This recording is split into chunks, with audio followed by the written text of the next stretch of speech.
اعوذ باللہ من الشیطان الرجیم بسم اللہ الرحمن الرحیم وبہ نستعین وہو خیر الناصر و معین۔ جیسا کہ واجبات نماز کے سلسلے میں مسائل بیان ہو رہے ہیں اور ان میں سے سجدے کے سلسلے میں احکامات بیان کیے جا رہے تھے، آج بھی اسی کے سلسلے میں مسائل بیان کیے جائیں گے۔ مسئلہ نمبر 1063، جس وقت کوئی شخص ذکر سجدہ پڑھ رہا ہو، اگر وہ جان بوجھ کر 7 اعضائے سجدہ میں سے یعنی پیشانی، دونوں ہاتھ کی ہتھیلیاں، دونوں گھٹنے اور دونوں پیر کے انگوٹھے، کسی ایک کو زمین پر سے اٹھائے تو اس کی نماز باطل ہو جائے گی، لیکن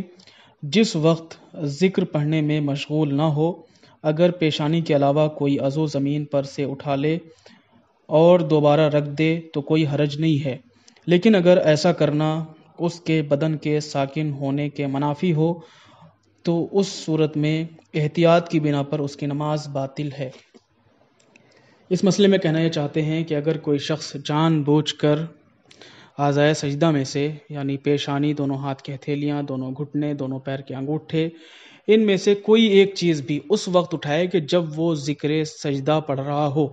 تو اس کی نماز باطل ہے، لیکن اگر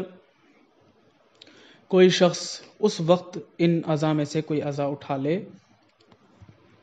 کہ جس وقت وہ ذکر سجدہ نہ پڑھ رہا ہو اور اس کا بدن حرکت نہ کرے تو ایسی صورت میں اس کی نماز باطل نہیں ہوگی۔ مثال کے طور پر ایک انسان سجدہ کر رہا تھا اور سجدے میں گیا تھا، ابھی اس نے ذکر سجدہ پڑھنا شروع نہیں کیا، اب وہ پیر کا انگوٹھا صحیح کر رہا ہے، پیر کا انگوٹھا اٹھا کر کے صحیح سے رکھ رہا ہے، تو پیر کا انگوٹھا اٹھانے سے پورے بدن میں حرکت نہیں ہوتی۔ اگر بدن میں حرکت نہ ہو تو ایسی صورت میں اس کی نماز باطل نہیں ہوگی، اس کی نماز صحیح ہے۔ لیکن اگر گھٹنا اٹھا رہا ہے تو ظاہر ہے پیر یہ بیٹھے ہوئے یعنی سجدے کی حالت میں جب انسان ہوتا ہے تو گھٹنا ادھر ادھر کرنے سے، صحیح کرنے سے پورے بدن میں حرکت ہوتی ہے، لہٰذا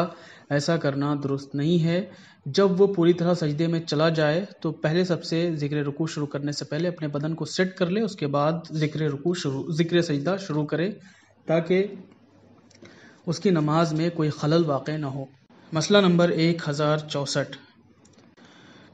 اگر ذکر سجدہ ختم ہونے سے پہلے کوئی شخص سہواً پیشانی زمین پر سے اٹھا لے تو اسے دوبارہ زمین پر نہیں رکھ سکتا اور ضروری ہے کہ اسے ایک سجدہ شمار کرے، لیکن اگر دوسرے اعضاء سہواً زمین پر سے اٹھا لے تو ضروری ہے کہ انہیں دوبارہ زمین پر رکھنے اور اسے دوبارہ زمین پر رکھے اور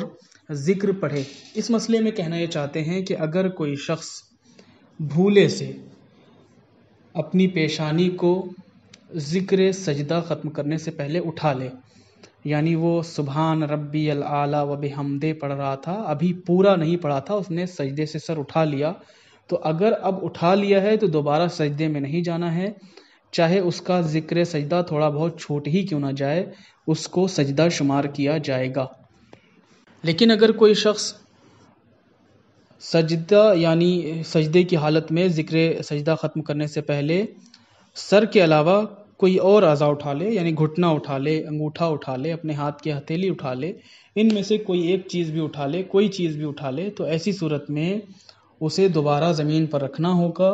اور اس کے بعد ذکر سجدہ پڑھنا ہوگا، یعنی سبحان ربی الاعلیٰ و بحمدہ یا سبحان اللہ سبحان اللہ سبحان اللہ پڑھنا ہوگا، اس کے بعد سجدے سے اٹھنا ہوگا،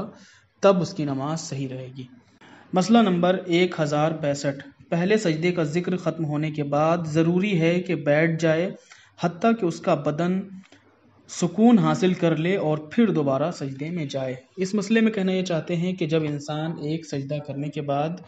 اپنا سر اٹھائے تو اسے چاہیے کہ مکمل طرح سے بیٹھے اور جب اس کا بدن تھوڑی سی دیر کے لیے سکون حاصل کر لے اس کے بعد سجدے میں جائے۔ ایسا نہ ہو کہ فوراً سجدے سے سر اٹھایا، ٹھیک سے بیٹھ نہیں پائے تھے، ابھی آدھا ہی اٹھے تھے، فوراً سجدے میں چلے گئے، ایسا کرنا صحیح نہیں ہے۔ مسئلہ نمبر 1066، نماز پڑھنے والے کی پیشانی رکھنے کی جگہ گھٹنوں اور پاؤں کی انگلیوں کے سروں کی جگہ سے 4 ملی ہوئی انگلیوں سے زیادہ بلند یا پست نہیں ہونی چاہیے، بلکہ احتیاط واجب یہ ہے کہ اس کی پیشانی کی جگہ اس کے کھڑے ہونے کی جگہ سے 4 ملی ہوئی انگلیوں سے زیادہ نیچی یا اونچی بھی نہ ہو۔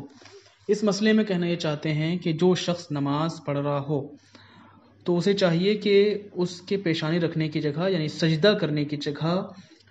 اس کے گھٹنے اور اس کے پیر یعنی انگوٹھے رکھنے کی جگہ سے بلند نہیں ہونا چاہیے، یعنی اتنا زیادہ، یعنی جیسے کہ 4 انگلیاں اگر ملا کر کے ہم برابر سے کھڑی کر کے رکھتے ہیں تو اس سے زیادہ زمین بلند نہیں ہونا چاہیے۔ اور احتیاط واجب کی بنا پر یہ ہے کہ نیچا بھی نہیں ہونا چاہیے، یعنی 4 انگلیوں سے زیادہ نیچا بھی نہیں ہونا چاہیے۔ یہ سجدہ رکھنے کی جگہ کے سلسلے میں مسئلہ ہے کہ جب کوئی شخص سجدہ کر رہا ہو تو اسے خیال رکھنا چاہیے کہ بہت زیادہ جگہ نیچی نہ ہو اور بہت زیادہ جگہ اونچی نہ ہو۔ اگر 4 انگلی سے زیادہ نیچی ہو یا 4 انگلی سے زیادہ اونچی ہو تو اسے خیال کرنا چاہیے، ایسی جگہ پہ سجدہ نہیں کرنا چاہیے۔ مسئلہ نمبر 1067، اگر کسی ایسی جگہ جو ڈھلان پر ہو، اگرچہ اس کا جھکاؤ صحیح طور پر معلوم نہ ہو، نماز پڑھنے والے کی پیشانی کی جگہ اس کے گھٹنوں اور پاؤں کی انگلیوں کے سروں کی جگہ 4 ملی ہوئی انگلیوں سے زیادہ بلند یا پست ہو تو اس کی نماز میں اشکال ہے۔ اس مسئلے میں کہنا چاہتے ہیں کہ اگر کوئی شخص ایسی جگہ پہ نماز پڑھ رہا ہو کہ جہاں پر ڈھلان ہو، یعنی اوپر طرف ڈھلان ہو یا نیچے طرف ڈھلان ہو، یعنی سجدہ کرنے کی جگہ پر سر رکھنے کی جگہ پہ ڈھلان حصہ ہو، یعنی جھکا ہوا حصہ ہو، یا پیچھے کا حصہ جہاں پہ پیر رکھتا ہے، جہاں پہ اس کے گھٹنے یا انگوٹھے ٹکتے ہیں، اس جگہ پر زمین پست ہو، زمین نیچے ہو، تو ایسی جگہ پر اگر معلوم نہ ہو پا رہا ہو کہ یہ 4 انگل سے زیادہ اونچی ہے یا 4 انگل سے زیادہ نیچی ہے، تو ایسی جگہ پہ نماز پڑھنے میں اشکال ہے، لہٰذا ایسی جگہ کو نماز کے لیے انتخاب نہیں کرنا چاہیے، ایسی جگہ نماز نہیں پڑھنا چاہیے۔ آج کے لیے اتنا ہی کافی ہے، انشاءاللہ آگے آئندہ بقیہ مسائل بیان کیے جائیں گے۔ وآخر الدعوانا ان الحمد للہ رب العالمین۔